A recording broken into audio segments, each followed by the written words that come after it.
கேது சேர்க்கை.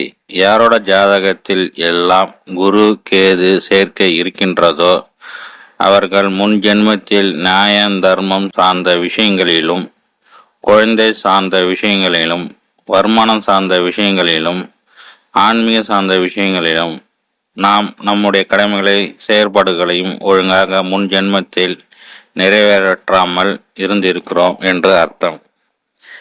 அதாவது யாரோட ஜாதகத்தில் எல்லாம் குரு கேது சேர்க்கை இருக்கின்றதோ அவர்கள் சம்பந்தமே இல்லாமல் கோவில் பணிகளை எடுத்து செய்வது, கோவிலுக்கு நன்கொடை கொடுப்பது, கோவில் கும்பாஷம் சார்ந்த விஷயங்களிலும் கோவில் திருப்பணி சார்ந்த விஷயங்களிலும் நன்கொடை கொடுப்பது அல்லது இது சார்ந்த விஷயங்களை இவர்களே முன்னெடுத்து செய்வது.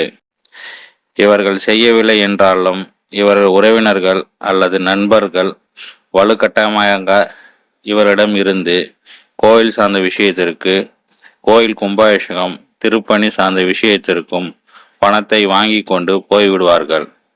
இதை நம் முன் ஜென்மத்தில் இறைவனுக்கு செய்ய தவறிய கடன் என்று நாம் எடுத்துக்கொள்ள வேண்டும். மேலும் யாரோட ஜாதகத்தில் குரு கேது சேர்க்கை இருக்கிறதோ இவர்கள் முன் ஜென்மத்தில் குழந்தைகளுக்கு தன்னோட கடமைகளையும் செயல்பாடுகளையும் ஒழுங்காக சரிவர நிறைவேற்றவில்லை என்று அர்த்தம்.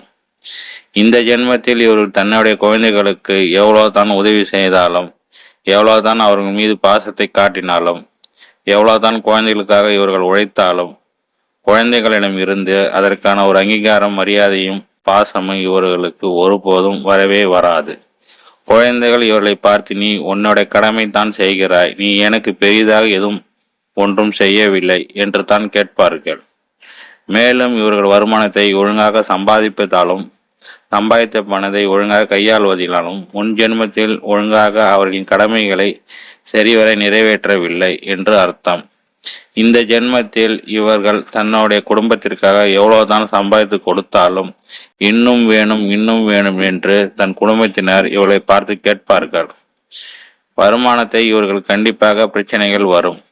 பண தேவையும் பண பிரச்சனையும் இவர்கள் எப்போதும் இருந்து கொண்டே இருக்கும். இவர்கள் வாழ்நாள் முழுவதும் சம்பாதித்த பணத்தில் தனக்கென்று எதுவும் அவ்வளவாக அனுபவித்திருக்க மாட்டார்கள். மேலும் இந்த குரு கேது சேர்க்கை இருப்பவர்களை கேது பகவான் வலுக்கட்டாயமாக ஆன்மீக சார்ந்த விஷயங்களில் ஈடுபட செய்ய வைக்கிறார். இவர்களுக்கு இளமையில் காதல் தோல்வி ஏற்பட்டு வாழ்க்கையில் பல பாடங்களை கற்றுக்கொள்வார்கள் அல்லது திருமண வாழ்க்கையில் பல பிரச்சனைகளை சந்தித்து ஆன்மீகத்தில் மூழ்கி விடுவார்கள். இந்த சேர்க்கை இருப்பவர்கள் வாழ்க்கையில் எவ்வளவு கஷ்டப்பட்டாலும் இறுதியில் பொன் பொருள் பணம் என சேர்த்து உயர்ந்த இடத்துக்கு செல்வார்கள். பல அதிர்ஷ்டங்களும் யோகங்களும் இவர்களுக்கு கிடைக்கும். இந்த சேர்க்கை திருக்கோணம் அல்லது திருக்கோண சாரத்தில் அமர்ந்திருந்தால் பல யோகங்கள் நடக்கும்.